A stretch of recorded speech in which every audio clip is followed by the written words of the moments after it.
This is Cherie's World. Today's episode of Cherie's World podcast is brought to you by Less is More Entertainment.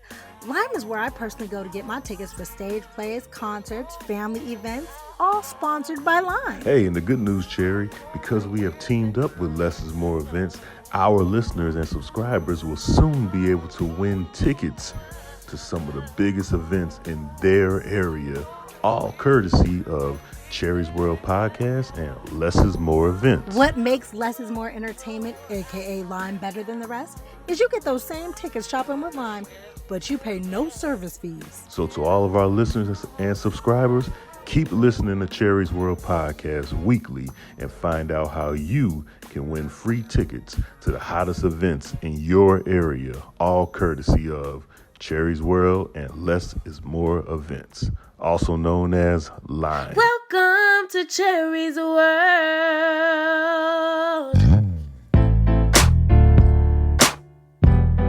Today on Cherie's World podcast, I'm in the hot seat. Courtney is going to read some feedback and comments from our listeners, and I am going to have to respond. No, I shouldn't say have to. I appreciate the opportunity to respond back to you guys. Thank you so much for writing us with your reviews and comments, suggestions. We are here, we are open, and we are ready to listen to everything that you guys have to say. Because, hey, Cherie's World is here for you. We just want to thank you for being a part of it. Cherie here, Chief Green Alchemist at Going to Natural. Do you know it takes less than 30 seconds for your skin products to enter your bloodstream? Yeah, so knowing what's in them, super important. We know you want what's best for you and your family. And here at Going to Natural, so do we. We care about the environment, we care about the animals, and most importantly, we care about you. We offer free support for your healthy journey and love providing affordable, all-natural products that are responsibly sourced, cruelty-free, luxurious, and always made with love. We're not just a shop, we're a community, and we'd love to have you. Browse our collection of plant-based skincare products and natural tips and tricks at shop.goingtonatural.com. That's shop.going2natural.com. A conscious brand for a conscious community. Use code LOVEEARTH for 15% off your first order. The week that was and this week's trending topics on Cherie's World. All right, Cherie, we've been gone for a while, and just want to get your opinion on a few things, few trending topics that was been talked about weekly. Now, this is an interesting topic because I know me and you have had these discussions before, but Loni Love says black men don't know how to be faithful because of the effects of slavery. Our families were broken up. Loni Love says black men struggle with being in faithful relationships because of the conditioning effects of slavery. The Real hosts were discussing Joe Budden's recent comments on Kevin Hart's new personal Netflix documentary, Kevin Hart Don't Fuck This Up. In their latest girl chat, Budden shared that he understood why Hart cheated, saying Hart's work ethics led him to infidelity. Well, I never heard none of these excuses before. He works really hard. I can work harder. Like, I can see how N-words cheat, he said during an episode of his Joe Budden podcast, which was posted on Thursday. However, Loni Love felt Budden's words and Hart's actions to be the result of the hardships black men faced during slavery. She claimed that once black men reach a certain level of success and power, they feel they can treat women any way they feel, including being unfaithful. She says, I don't speak for the black community, but I do think that a lot of black men, they really don't know how to have true faithful relationships. They think because they have money, they have power, that they can treat women any kind of way. Now, a lot of people had things to say about this, Cherie. I personally want to just say, it's not just black men that had this issue with being celebrity or having money and being faithful. I think this is not a race issue. You know what I mean? I think it's just a maturity, issue, in my opinion. I think once a man grows up and realizes that this is not just about yourself and your own ego, and you have more to live for than just, showing off to the homies and your boys or whatever, I think that's when all games stop. That's just me. What say you? Oh my God, Loni Love, quit playing. So now we gonna blame slavery for infidelity. What about all the white men that was cheating with the slaves? Cheating is not just a black thing. It's not just a white thing. What about the Hispanic men that cheat? What about the Asian men that cheat? What about I don't know, every nationality cheats. Samoan men cheat. It doesn't matter the ethnicity. Men cheat. It's innate. Let me put it to you this way. Animals cheat. Okay? So there's something in the male gene that this heightened sexual desire, sexual deviancy has no color, Loni Love. I'm sorry, but white men do not cheat any less or any more than black men. It's not a color thing. It's a man thing. All right, I can agree with that, Cherie. Let me ask you about this. Mark Paul Gosselaar, someone who you worked with in the past. According to Deadline, Mark Paul Gosselaar, best known for his role as Zach Morris from 90s sitcom Saved by the Bell, will be returning for the reboot set to air on NBC's Universal's upcoming streaming service. He will appear in at least 3 episodes and will be a producer. Of course, everybody knows the Saved by the Bell original series was from 1989 to 1992. Then after that ended, there was another reboot or spinoff called Saved by the Bell: The College Years, and he was the star of the show. People were wondering how could they bring back Saved by the Bell starring Mario Lopez and Elizabeth Berkley without bringing back the original star, Mark Paul Gosselaar, also known as Zach Morris. Now, I remember on a past episode, Cherie, you said that you would love to make a guest appearance on Saved by the Bell, the reboot. How do you feel about Mark Paul Gosselaar officially returning, and are you still interested in making an appearance or 2 or 3 on Saved by the Bell, the reboot? To have a chance to come back and be on the Saved by the Bell reboot is like a dream come true. I didn't get to do the show the first time around, but it's history. So it's always nice to be a part of history. Plus, I remember loving Mark Paul Gosselaar as a kid. He was a really nice boy. So to be able to work with people that you enjoy and that you really like is a gift from God. So yes, I would so love to do Saved by the Bell 2020. Amazing. I get to introduce my kid to all these shows that we all loved growing up. All right, Cherie, let me get your opinion on this. Oprah Winfrey drops Russell Simmons' accuser doc from Apple slate 2 weeks before Sundance premiere.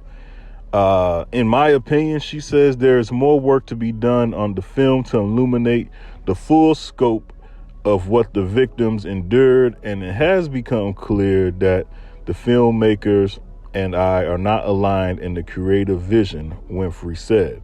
Oprah is backing away from an untitled documentary from the acclaimed filmmakers Amy Ziering, excuse me if I misspelled that, and Kirby Dick, 2 weeks before the film was set to premiere. Last year, toward the end of last year, Cherie, a lot of people were giving Oprah, especially in the black community, were giving Oprah a lot of heat because they were trying to figure out why does she have such a figuratively speaking, a hard-on for black men who may have mistreated women and has not brought that same energy towards people like Harvey Weinstein or even Jeffrey Epstein, Donald Trump. You know, the list can go on and on and on. 50 Cent, remember I always told you, maybe not on this podcast, but you know, when we talk, That's the level of rich I want to be at, where you can just say whatever the hell you want to say and really not suffer from any repercussions, because he just says what he feels. And he gave her a hard time on social media. You know, he has a big audience. D.L. Hughley, a guest we've had on the show last year, made aware of Oprah seeming to only go after black men. I'm on both sides of this. What say you, Cherie? Oprah, I'm waiting on that Harvey Weinstein documentary. When you gonna drop that? Yeah, I'm kind of with everybody else. Like, you know, if you want to hit these people over the head, what about that life coach or natural healer that you worked with that is like a child pedophile or whatever? Where's their documentaries, Oprah? We want to know, Oprah. We want to know, Oprah. We want to know. Harvey Weinstein documentary. Oprah, when are you going to announce that that's coming soon? Oh, that's your friend, right? All right, Cherie, also this week, or not this week, but in news, Meghan Markle and Prince Harry felt their hand was forced to leave the royal family amid bad blood. If relationships had been better, things would have been different. This is from People. Meghan Markle and Prince Harry's decision to step down as senior royals became inevitable as the couple increasingly felt ostracized from the family. I wonder why. The Duke and the Duchess of Sussex released a statement on Wednesday announcing their intent to carve out a progressive new role within the institution. However, the public announcement came with little formal warning and left the senior royals hurt, something that was so avoidable, a royal source says. Prince Harry, Meghan Markle. You know what? This is a story that I've actually been following from my hotel room. We are traveling. I am working. But first of all, we got a black princess, okay? I'm excited. Even if they give up their title, I believe that you fall in love with who you fall in love with. And it probably looked like a wonderful thing from the outside in. Everything always does. Famous people always look like picture perfect from the outside in. And then when you get in, you don't realize how maybe racist European culture is, what's expected of you, people talking about you. She has a son, and her son is going to have to read everything that's said about his mother. And if the royal family is not too keen on Harry's wife, they'll get rid of her, just like they did Harry's mother. People magazine, first of all, is a gossip magazine. So I cannot go by what People magazine says are the issues with Harry and Meghan and their royal title. What I will say is Meghan Markle was making money before her royalty. And money obviously does not drive her. Money obviously does not drive Harry. So if the family wants to cut them off per se, I believe that they will be just fine. We have to remember that we truly don't know what's going on with the royal family. We just are hearing hearsay. He say, she say. But until Meghan and Harry sit down and explain it with their own mouth, I will not listen to anything that anyone is saying, because nobody knows their truth but them. And I'm really excited to hear it. I'm sure somebody will give them an ample amount of money to secure that interview. And it'll actually be an interview I watch and I listen to. It's not so much that I am entertained by the royal family, because I'm not. There are plenty of African royal families that we do not get to know about. You know why? Because Africa does not own the corporation of the United States. Who owns the corporation of the United States? I'll just leave that there. So we only get to see the prince and the princesses that they want us to.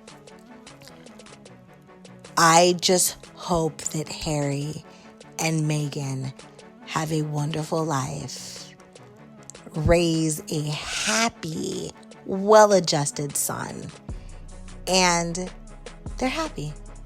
That's really what I wish for everyone, not just Meghan Markle and Prince Harry. For everyone. Just be happy.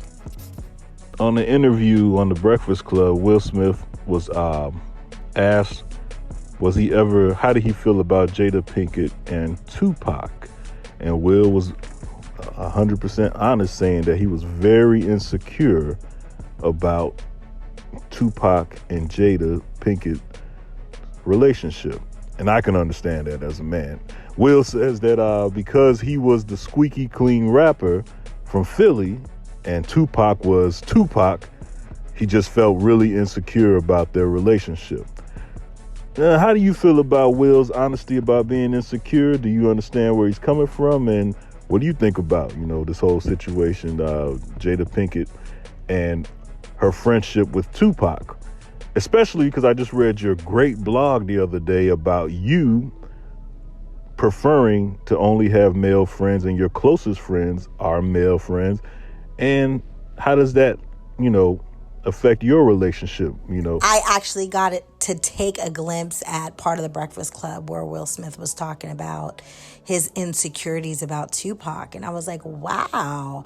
I mean, I think it's great that he put it out there, that he owned it.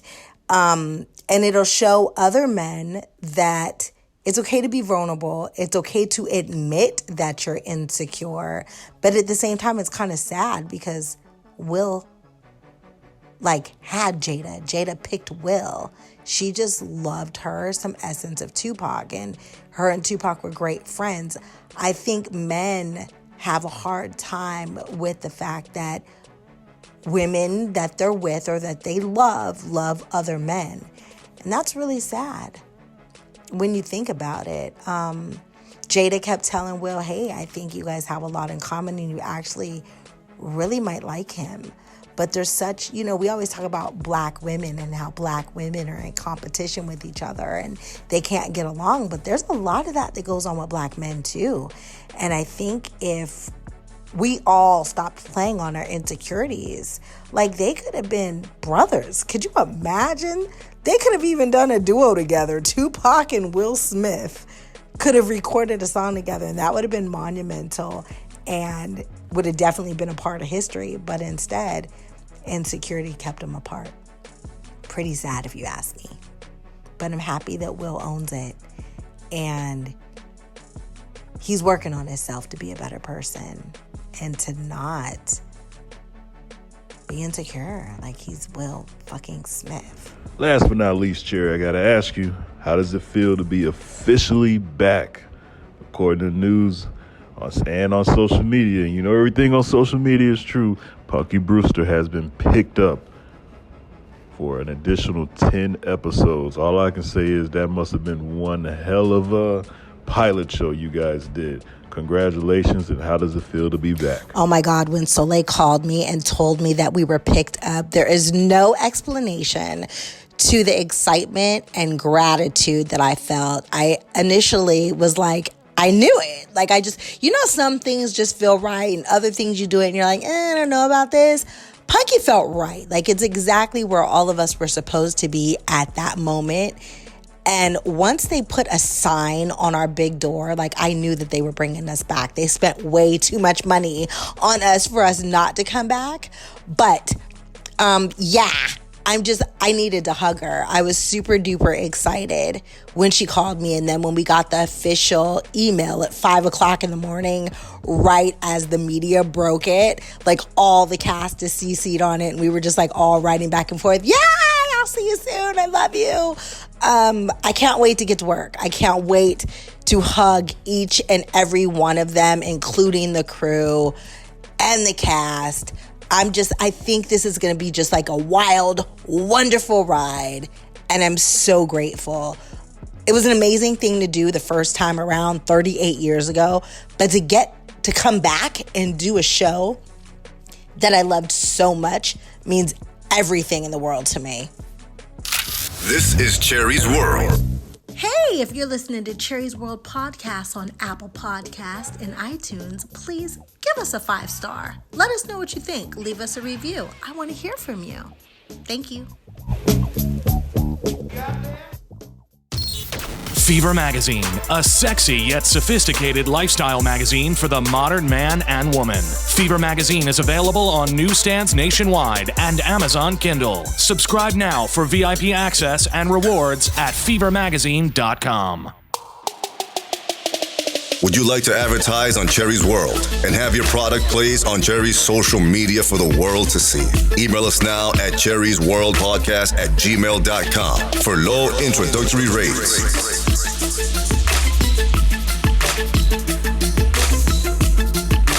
Cherie's World Podcast. Get heard. Welcome to Cherie's World.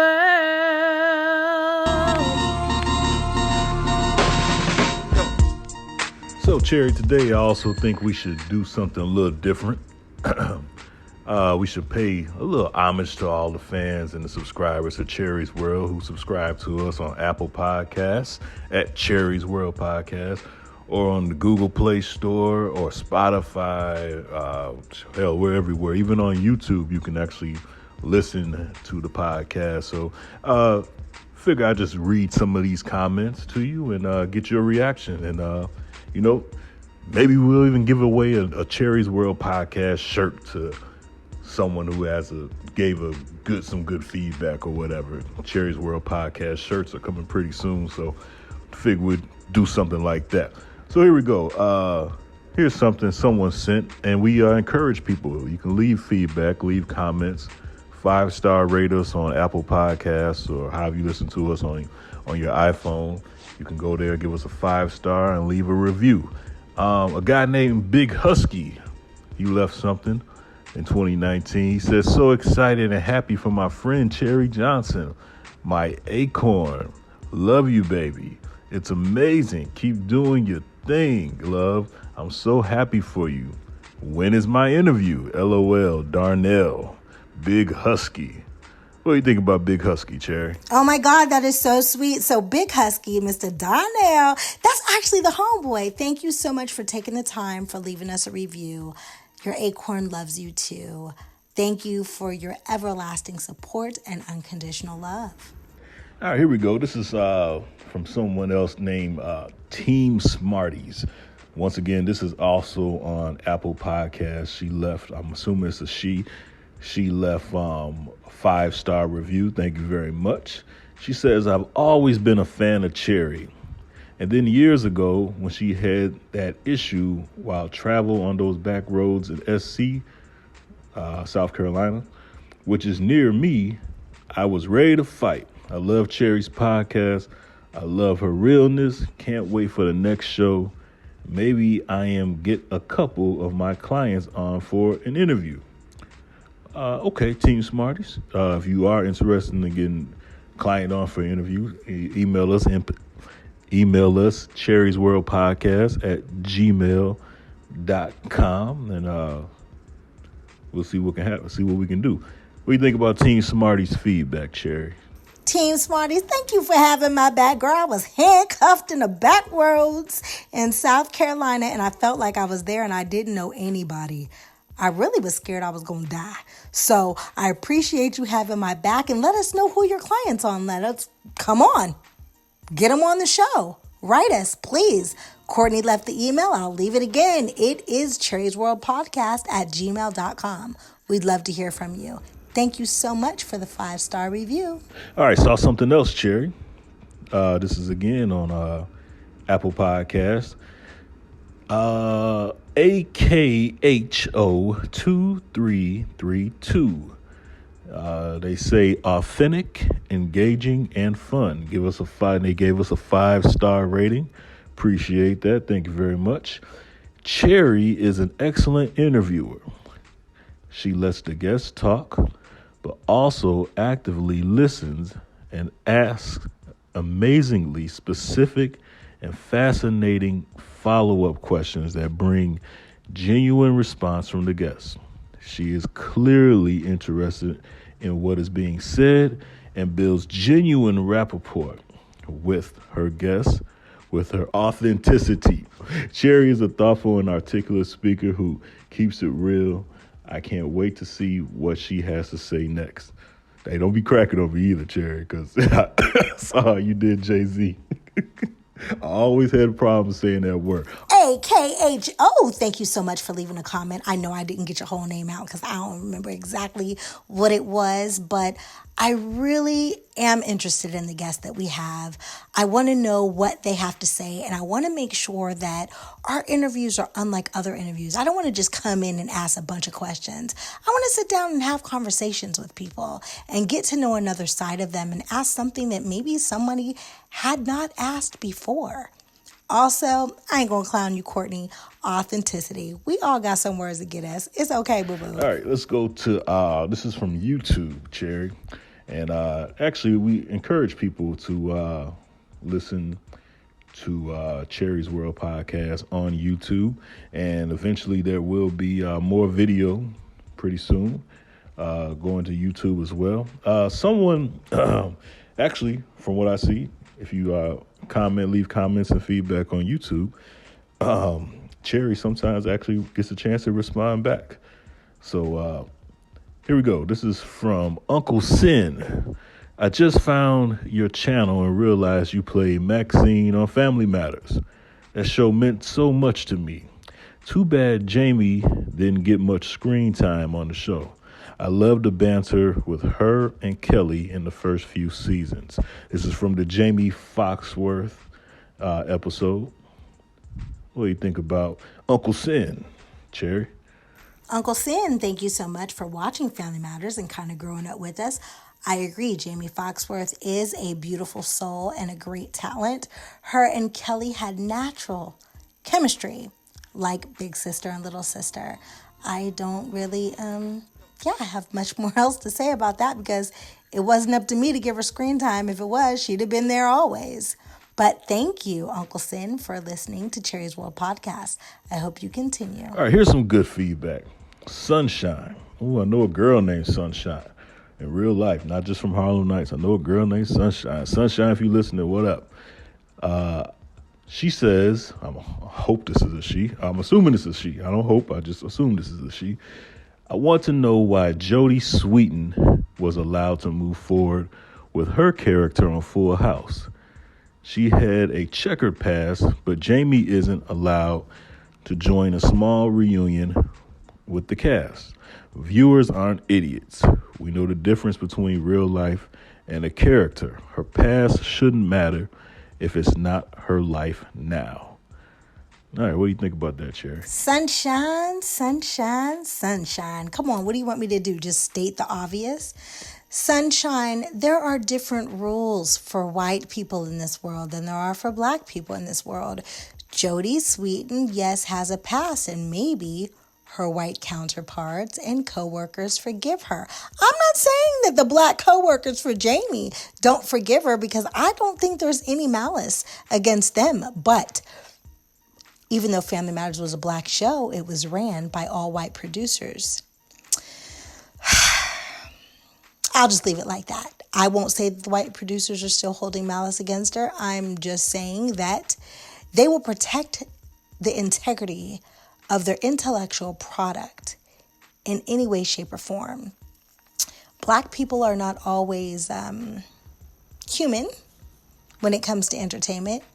We just bring numbers.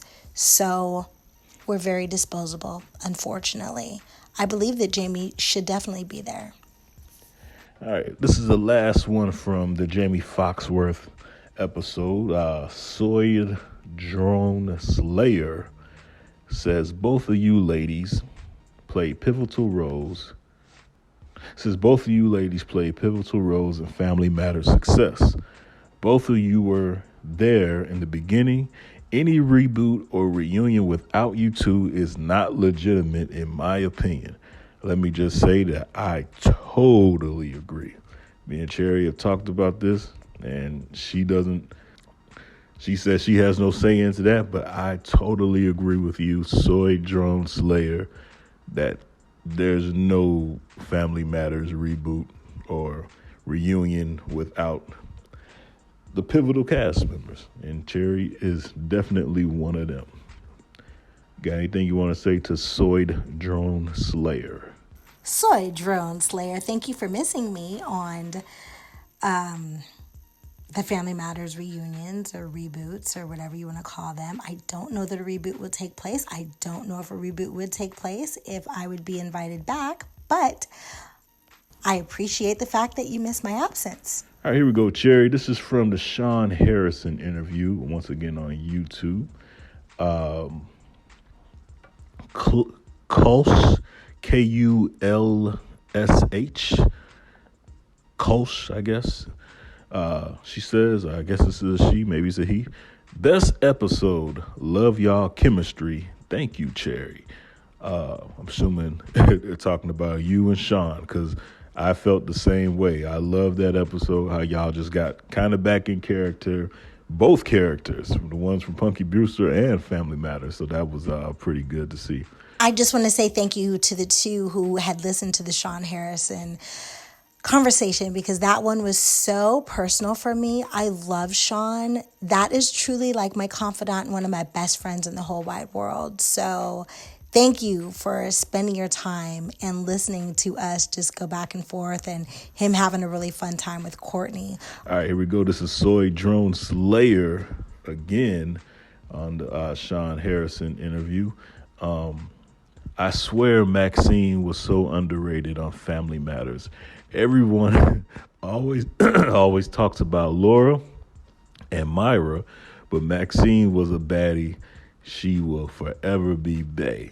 All right, nothing for me personally. Nothing against Laura or Myra, and but yes, definitely Maxine was a baddie. We used to talk about her every Friday in high school. Facts.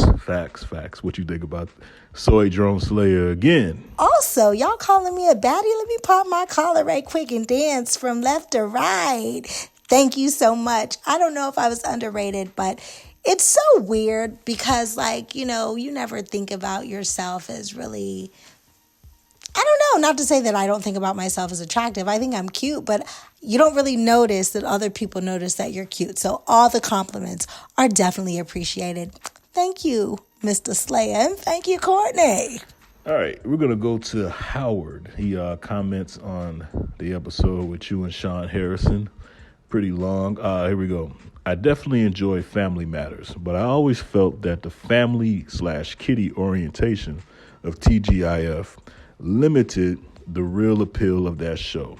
For me, the best episodes always had this adolescent, high school, mid-teens to early 20s appeal to it. Now that's when the show was really popping. The show only touched on the relationships with the characters, but never got deeper than a surface level thing. I always thought a Maxine and Waldo romantic comedy spinoff could have worked back then. That's pretty good. I could have dealt with situations like old boy on the podcast was talking about. The ups and downs of trying to make really young love work between a couple we never think would get together, much less stay together. The writer-producers never pulled the trigger on that sort of thing between Steve, Myra, or Laura. So they just kept the love triangle going. I think they may have lost out on a potential gold mine. Anyway, good podcast. I enjoy listening, and much future success to you all. I know you hate these constantly talking about Family Matters, but what do you think about that? Hey, Howard, thank you so much for listening to the show with me and Sean. Yeah, Sean and, I should say Waldo and Maxine could have definitely pulled off a spinoff, and I don't know that it's honestly too late. What I will say on behalf of the producers of Family Matters, we had a lot of Christian and Baptist backlash that was sent into the show about either our wardrobe or us being too adult. So I think that the producers kind of teeter-tottered on safe lines and kept the relationship surface for the face of the show, because I don't know that the audience would have been ready for the relationships to go deeper at that time. I guess they were just playing it safe, Howard. All right, here we go. This is from the Alexis Fields interview.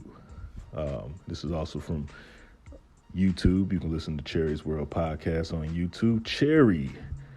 It's from Jeffrey Collier, I believe. Cherie, you are so beautiful. You were a baby doll on Punky Brewster and on Family Matters. Cherie, you need a statue made of yourself. I will put you in an art gallery. God bless Dollface. Pouring it on, Cherie, pouring it on. What do you think about that? Oh, Jeffrey, thank you so much for the compliments. I truly appreciate it. All right, so we just want to say thank you to all of our all of our listeners and subscribers, however you listen to Cherie's World and wherever you listen to Cherie's World. Thank you for sending feedback. Thank you for emailing us constantly and giving us feedback and telling us what you like, what you don't like, what you want us to improve on. We really appreciate that.